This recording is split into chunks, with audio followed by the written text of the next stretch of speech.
Hindi solar, ibig sabihin may natapos na naman tayong solar setup dito sa Paranaque. Ayan, 12 kilowatt hybrid na DEYE and 2 piraso na Dynas power bank. So yung napaka-pogi.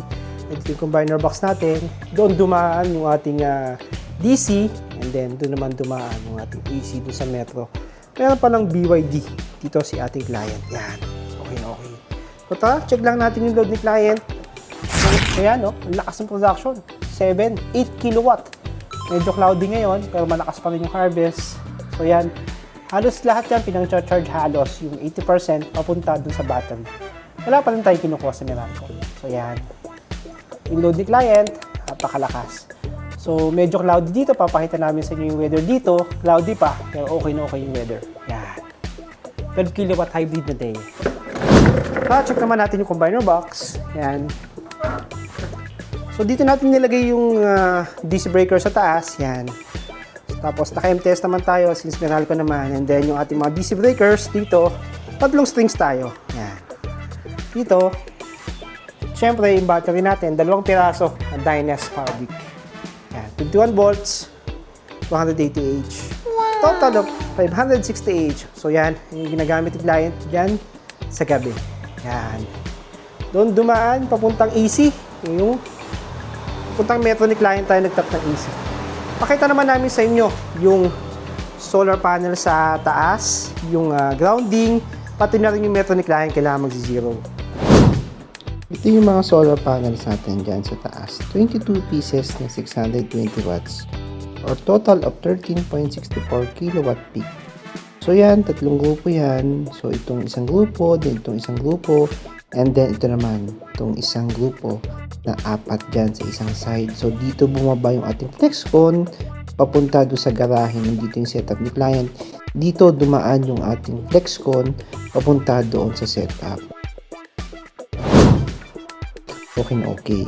And then ito, chine-checking lang natin yung temperature sensor. Yan, check lang natin kung may mga umiinit. And then okay naman, check naman natin. So, isa yan sa mga checking din natin. Yan yung nilagay natin grounding rod. So, yan, naka-grounded yung ating system. Yan, para safe na safe tayo. Yung ating grounding rod, ayos. Yun yung Metro ni client. So, hindi siya umiikot. So, makapansin nyo yung disc, hindi umiikot. Yan, isang checking natin yan. Dapat, may mga naka-open na appliances, hindi umiikot yung Metro ni client. Yan. Metro ni client, okay na okay. Ito naman yung ating online monitoring. So, ni-record natin to gabi, kaya all of the power is being supplied by the battery. So, yan, makikita nyo yan dyan sa app. And then, dito naman yung graph. So, makikita nyo dyan, alas 12 na puno na yung battery. So, naging flat na siya dito.